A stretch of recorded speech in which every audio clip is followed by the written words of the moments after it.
I might have done it. I might have come across a hack for simplifying felt faces. Now, do you know what is even harder than felting cats' faces, which we've talked about quite a lot on this channel, but felting human faces? There's that whole uncanny valley thing of where you start to make things look a little bit human and you don't quite get it right, they look horrifically freaky. I have been trying for quite a while to make tutorials for felting faces. I've done he's far too bright. I've done like this little guy and I've constantly been put off doing a tutorial for how to make these faces because it is so I even went I even went freaky because of course I did. The light is hitting these terribly. But anyway, so I was I was trying to make the tutorial for doing these to explain to everyone how to felt these kind of faces. But what I always struggled with was it's so subjective. Like, I can't reproducibly make the same kind of face. It has a little mind of its own.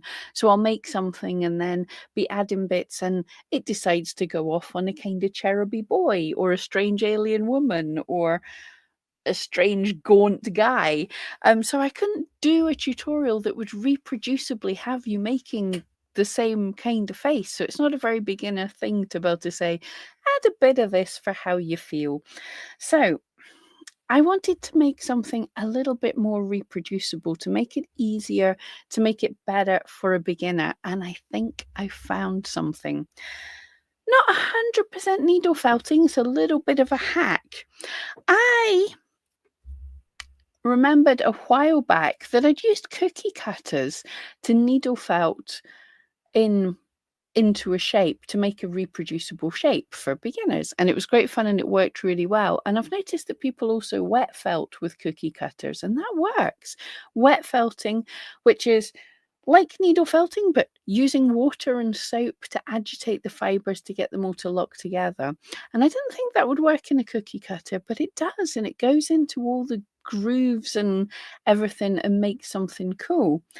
So I wondered about my thought was the idea if you could make your own face, like if I could make some sculpt it out, Sculpty or Fimo.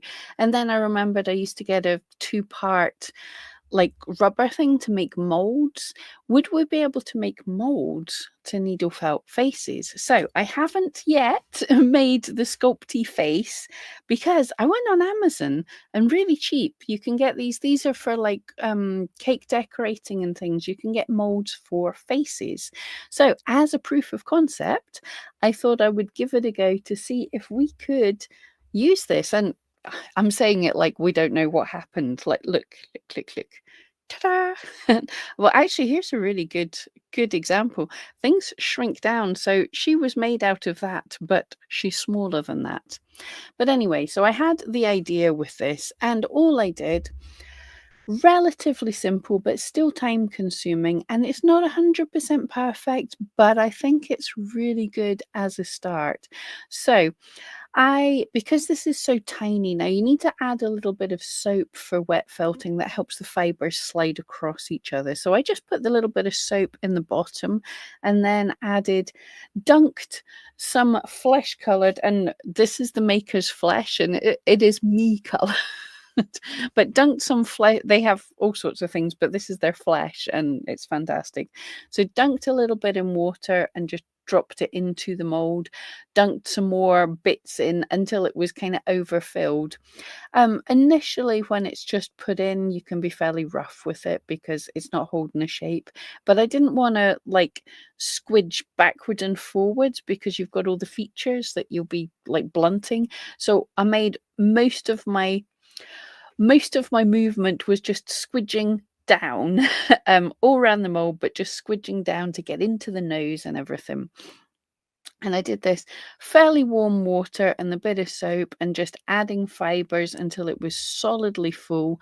And I put a TV show on and I sat for about an hour just gently squeezing squeezing bits of fiber into a mold. Not being too rough, as I say, not not trying to do too much horizontal movement or just squishing, sitting in front of the telly, squishing this thing. And then I just rinsed it out. I didn't show you this because getting a camera, cameras, water, not good. I just rinsed this out in the sink. I basically bunged it in some super hot water and bunged it in some super cold water because I have memories of my distant past when I did wet felting that the temperature shock can shock the fibers and get them to stay even better. And then I pulled her out of the mold and left her for a day to dry.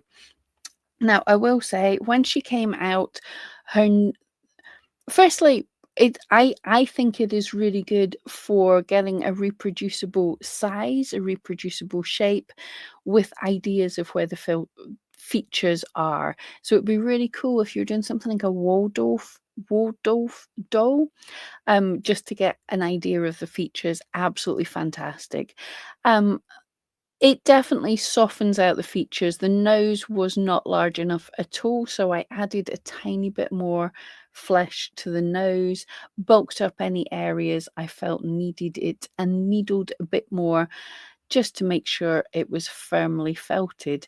A tricky bit is doing the join to get a back of a head to make it not look that bit can get a bit rough from how you felt it, from how you've squished it, but I managed to smooth that fairly well. Um, and then a little bit of coloring. I tried, hold on, let me show you. I tried with pens, and it's a little bit horrific. Okay, the eyes were pens. It really runs, so don't use pens. And then the cheeks and the lips, I used chalk, but I used a little bit too much, let's be honest. So this one I just had done in white, but it was just a proof of concept. So that's without nose added. It gives you something, and it shows you where, it gives you an idea of where to put the eyes and everything. But as you can see, you've got two. They're fairly, it's fairly reproducible anyway.